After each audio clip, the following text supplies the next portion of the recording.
আটা দিয়ে মাত্র 10 মিনিটে তৈরি করে দেখাবো অসম্ভব মজার আর খুবই ইউনিক একটা নিমকি। নিমকি খেতে কার না ভালো লাগে। আর এই নিমকিটা বানালে আশা করছি নিমিষে প্লেট খালি হয়ে যাবে, খেতে এতটাই মজার হয়। তো আশা করছি আজকের রেসিপি আপনাদের কাছে অনেক বেশি ভালো লাগবে। এই নিমকিটা বানানোর জন্য প্রথমে একটা মিক্সিং বলে 2 কাপ পরিমাণের মতো আটা নিয়ে নিচ্ছি। আমি আজকে এই নিমকিটা আটা দিয়ে বানাবো, আপনারা চাইলে ময়দা দিয়েও বানাতে পারবেন। এখন এই আটার মধ্যে স্বাদ মতো লবণ দিয়ে খুব ভালো করে এগুলোকে একটু মিশিয়ে নিব। এরপর এখানে আমি 1.5 টেবিল চামচের মতো সয়াবিন তেল দিয়ে দিচ্ছি, এতে করে এই আটাটা খাস্তা হবে।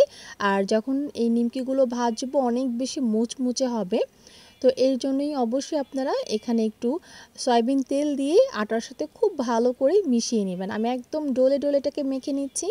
আর এটা ময়ান হয়েছে কিনা সঠিকভাবে সেটা চেক করে নিচ্ছি। এরকম মুঠি করলে যখন দেখবেন এই মুঠিটা সহজে ভাঙছে না, তখন বুঝতে হবে এটা হয়ে গেছে।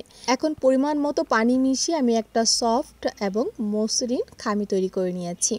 খামিটাকে যত ভালো করে মথে নেবেন এই ডোটা কিন্তু ততটাই পারফেক্ট এবং মসৃণ হবে।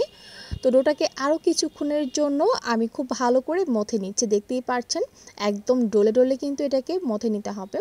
তো ডোটা কিন্তু আমার একদম হয়ে গেছে। এখন ছুরি দিয়ে সমান 2 ভাগে ভাগ করে 2টা লেচি কেটে নিব, কারণ এখানে আমি 2টা রুটি বেলে নিব। সাধারণত আমরা রুটি যেভাবে বেলে নিই ঠিক সেভাবেই কিন্তু এটাকেও আমি বেলে নিব। প্রথমে রুটিটাকে একটু ছোট করে বেলে নিব। এরপর এর উপরে আমি কালো জিরা দিয়ে দিচ্ছি।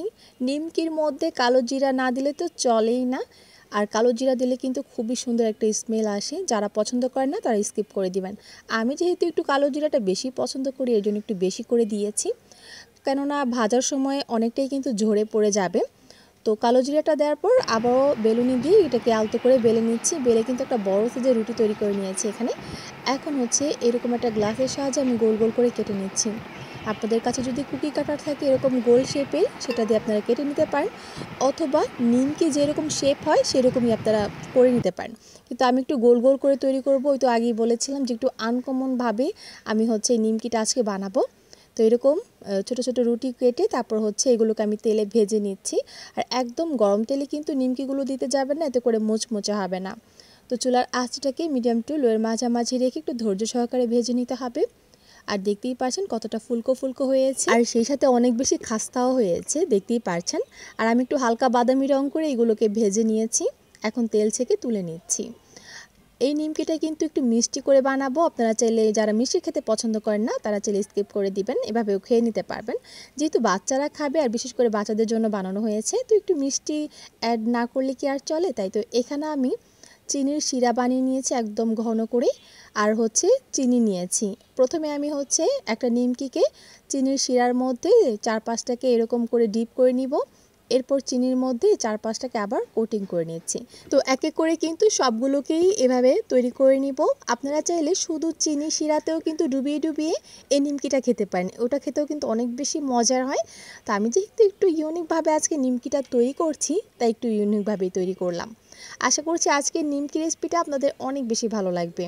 আর খেতেও অসম্ভব মজার হয়েছিল। আর সেই সাথে মুখে দেওয়ার সাথে সাথে তো একদম মিলিয়ে যাচ্ছিল, কারণ এর ভেতরটা কিন্তু অনেক বেশি খাস্তা হয়েছে।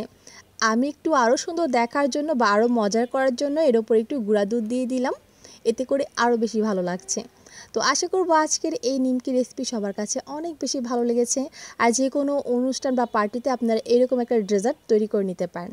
খুব সহজেই কিন্তু এটা বানানো যায় আর খেতে অসম্ভব মজার। একবার হলো বাসায় এটা ট্রাই করে দেখবেন, আশা করছি ভালো লাগবে। তাহলে আজ এখানে বিদায় নিচ্ছি, আল্লাহ হাফিজ।